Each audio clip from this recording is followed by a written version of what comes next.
কি আছে শুকনো এগুলো আর পাকবে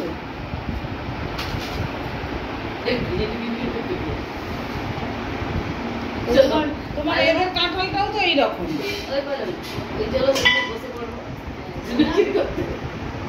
কটা কাটতে আচ্ছা না পিস কি ও জিনিস না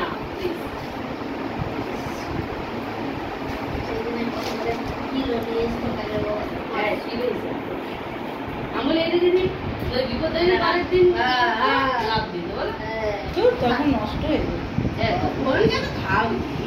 না গো পাইরিস না এইটা খাও এটা ভালো লাগবে এইটা হ্যাঁ এইটা পাকা আছে আমারও শুধু বেশ কচ কচ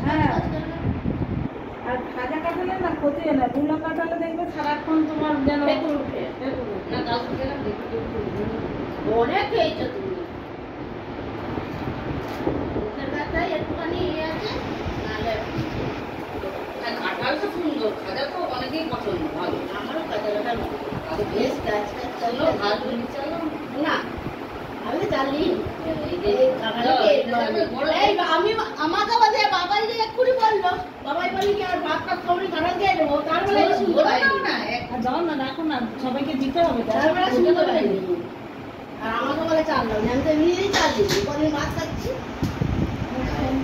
কালকে আমি যে জল ব্যবস্থা দিলাম চপ রয়েছিল এখনো চপ করে আছে সন্ধ্যাবেলা মুড়ি খেয়ে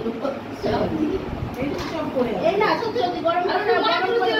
হ্যাঁ সন্ধ্যাবেলা মুড়ি খেয়ে আমার তো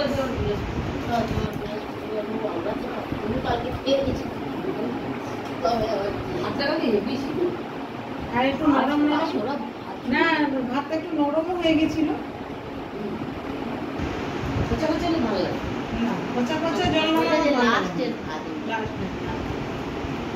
আগে তো কালের উপর জল দিয়ে দিচ্ছি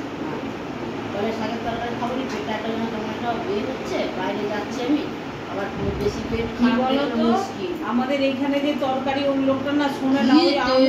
ওই পেটটা কেমন সবারই ওই রকম তোমাকে বলতে হবে যে তোমরা নরমাল রান্না করতে না ওদিকে দুধ কিনে দেওয়া যাবে বসে থাকে তো চুপচাপ বসে থাকো যে তুমি এরকম যদি রান্না করতে পারো করো না দরকার না বলতে আমরা নিজেরা করি না দেখো তেল তরকারিতে একটু বেশি থাকুক তাতে ঠিক আছে অসুবিধা নেই না ওই আমন্ত্রণের জন্য সবে দিচ্ছে গ্যাস এমনি হয় আর পেট যেন শুধু ভার হয়েছে ভাত ওই জন্য কালকে ওর বাবা খাই আমি তাহলে তুমি জলদি ভাত খেয়ে এলো আলু ভাত আছে ভালো কালকে তো আমরা খেলাম ওদের কি শরীর খারাপ করছে ওই গরম ডালা কলাগুলো খেয়ে নেবে হ্যাঁ ওই বাবাই